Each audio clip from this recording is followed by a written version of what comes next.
Chapter 20. Rambling Through Texas.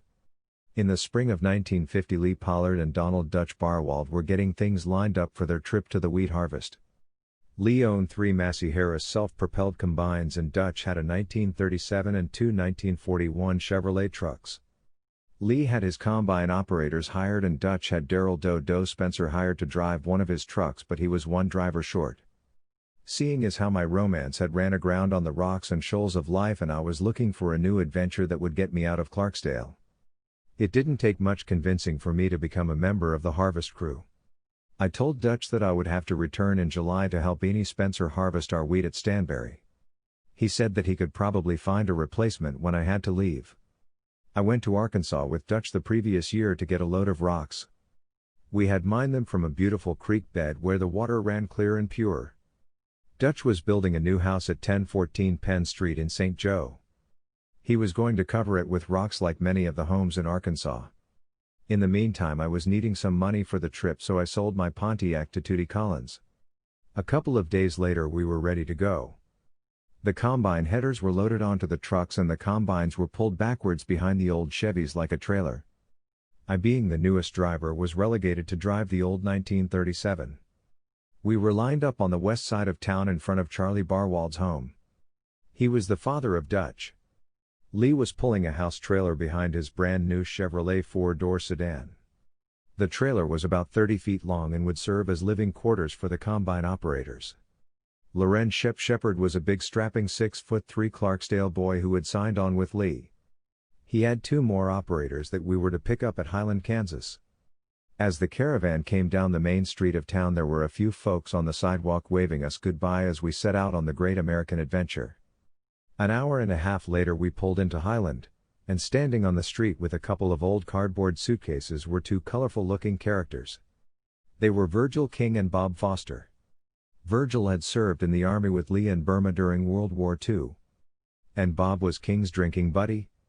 Virgil and Lee were 30-year-old bachelors and Foster was 24. Dodo and Shep were 22, and I was 19. Dutch was 33 and was the only married man in the crew. King wore a felt hat cocked to one side at a jaunty angle. Later I learned he had a fringe of hair around his dome. The only time he removed his hat was when he went to bed. He was an average-sized, well-proportioned man, and a large tattoo of an American eagle with crossed Lagstad spanned his hairy chest. Bob Foster was a large fellow who stood about 6 foot and weighed about 225. He was dark complexion and wore earring in his ear. He resembled a pirate in the days of old. Bob was 40 years ahead of his time and we just didn't wear earrings back then, but who would be silly enough to tell him that? I would learn that these 2 were a couple of the wildest rounders that I would ever encounter during my lifetime. I also learned that the old trucks were slow, hot, and noisy. We were doing well to average 30 miles per hour. The following day we arrived at the town of Frederick, population 5,000. Located in the southwest corner of Oklahoma. It was just 15 miles from the Prairie Dog Town fork of the Red River that divides Oklahoma from Texas. As we drove into the city limits, the local police pulled our caravan over and proceeded to check us out. Hard liquor was prohibited in Tillman County and that was what the cops were looking for. Perhaps he remembered this crew from previous encounters. Or perhaps he was just suspicious of all harvest crews and carnival workers. When he got to my truck, he climbed into the cab and the first thing he did was open the glove compartment and reached in. Presto! He pulled out a half-pint bottle. A real pleased look came upon his weathered face. He was having visions of incarcerating me in his hot jail. He opened the cap and sniffed the bottle. Suddenly a puzzled look came upon his countenance. He said, "What's in here?" With a broad smile, I replied, "Brake fluid." The fellow was extremely disappointed and growled, "Move on." I believe this was the 5th year that Lee and Dutch had made this trip, so they already knew their way around town. We obtained sleeping rooms where the truck drivers had stayed the previous year. The next place we went was to a good down-home restaurant that put out man-sized plate lunches. They had started coming to Moses' restaurant in 1946. Nee started cutting on Ma Turner's ranch. I think she had about 2 sections of wheat. That was the way that they measured land down there. They didn't go by acres. In those days combines were not enclosed, and by the end of the day only the whites of their eyes stood out in the midst of their dust-covered faces. We were hauling to an elevator that was located a few miles from the ranch. After working a few days, a storm blew in. It began to rain and rain and rain. The combine drivers didn't care, they were paid by the month. We were paid by the number of bushels we hauled. If we didn't work, they didn't get paid. Rain days usually found us at the Brass Rail Saloon. It was a joint that Virgil and Bob had located the first evening that we hit town. One rainy day Foster came into the saloon with an Indian that he had taken up with. He was about as hard-looking as Bob was. There were a lot of Indians in Oklahoma. Everyone was lined up with their foot on the rail sipping beer and other beverages. The first thing that I knew, Bob was in an argument with a fellow that he had been visiting with. Bob reached into his pocket and pulled out a $20 bill and tossed it onto the bar, and he said, "This 20 says that I can whip your ass." The fellow was smart enough to decline his wager. That was when I quietly slipped out of the joint. I had better things to do with my spare time than getting my hair parted with a beer bottle. One night Virgil and Bob went down to the Negro Pact of town. The locals called it the Blackberry Patch. In those days there was strict segregation between the races. They of course were pretty oiled up and went into a joint down there. It wasn't long before they got the place all riled up. They had to flee for their lives when about 20 of the saloon patrons ran them out of the joint and treed them up a water tower.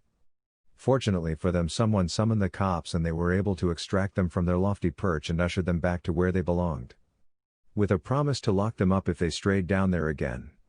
One night they were on the town, and the next morning King was roused out of bed to go for breakfast. They were surprised to find that Bob was nowhere to be found.